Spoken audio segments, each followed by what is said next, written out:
जय माता दी। भक्तों, आज हम जानेंगे कि सत्यभामा ने अपने ही पति का दान क्यों किया। भगवान श्री कृष्ण की पत्नी सत्यभामा को अपने रूप और सौंदर्य पर बड़ा ही अभिमान था। दूसरी ओर रुक्मिणी माता लक्ष्मी जी का अवतार, जो भगवान श्री कृष्ण की आज्ञाकारी पत्नी हैं, जो प्रभु की सेवा को ही सर्वस्व समझती हैं। एक बार देवर्षि नारद जी द्वारका पहुँचे और उनकी भेंट सत्यभामा से हुई। तब सत्यभामा ने कहा कि देवर्षि, मुझे ऐसा आशीर्वाद दें कि मैं अगले जन्म में भी श्री कृष्ण को ही पति के रूप में प्राप्त करूं। तब देवर्षि नारद जी ने कहा कि ऐसा क्यों? तब सत्यभामा ने कहा कि सभी रानी पटरानियों में मैं अधिक सुंदर हूँ, सुशील हूँ।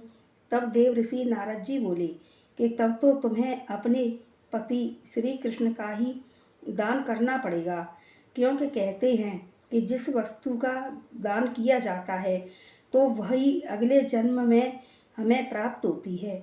सत्यभामा श्री कृष्ण जी का दान करने को तैयार हो गई। तब प्रभु श्री कृष्ण और देवर्षि नारद जी मंद मंद मुस्कुराने लगे। सत्यभामा देवर्षि नारद जी से पूछती हैं कि प्रभु, मैं पुनः अपने पति को कैसे प्राप्त करूंगी? तब देवर्षि बोले कि अपने पति के बराबर तराजू पर एक पलड़े में अपने पति को और एक पलड़े में रुपया पैसा सोना चांदी रखकर अपने पति के वजन के बराबर तौल कर मुझे दे देना, तब मैं तुम्हारा पति लौटा दूंगा। सत्यभामा श्री कृष्ण जी का दान कर देती हैं और देवर्षि नारद जी श्री कृष्ण जी को लेकर चलने लगते हैं। तब सत्यभामा कहती हैं कि नहीं, मुझे अपने पति वापस चाहिए। तब देवर्षि नारद जी कहते हैं कि तराजू मंगवा लो, मैं श्री कृष्ण को एक पलड़े में बिठा दूंगा और तुम ही श्री कृष्ण के बराबर रुपया पैसा सोना चांदी मुझे दे दो, तो मैं तुम्हें श्री कृष्ण वापस कर दूंगा।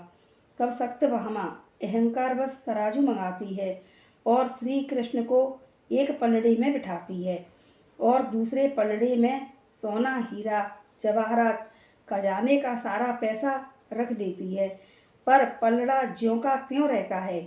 तब और रानियां सत्यभामा अपने अपने गहने उतार कर चढ़ा देती हैं, फिर भी पलड़ा ज्यों का त्यों रहता है। तब सभी रानियां पटरानियां को घबराहट हो जाती है। तभी रुक्मिणी जी वहाँ हल्ला गुल्ला सुनकर आती हैं और सत्यभामा उन्हें सारी बात बताती हैं। तब रुक्मिणी जी भगवान श्री कृष्ण की सारी बात समझ जाती हैं और एक तुलसी पत्र बड़े ही प्रेम से लाकर स्वर्ण वाले पलड़े पर रख देती हैं, जिससे पलड़े का वजन अधिक हो जाता है और सत्यभामा शर्मिंदा हो जाती हैं। और सत्यभामा को सीख मिलती है कि भगवान को सोना चांदी से नहीं प्राप्त किया जा सकता है, बल्कि प्रेम से एक तुलसी पत्र से ही भगवान प्रसन्न हो जाते हैं। देवर्षि नारद जी तुलसी पत्र लेकर वैकुंठ लोक को चले जाते हैं और कहा भी गया है कि नटवर प्रेम बिना नहीं मिलता, चाहे कर लो लाख उपाय। तो भक्तों, यह थी रुक्मिणी और सत्यभामा जी की कहानी कि कैसे भगवान को दान किया और फिर रुक्मिणी जी ने कैसे वापस लिया। तो भक्तों, हमारे चैनल को लाइक शेयर और सब्सक्राइब करें। जय माता दी।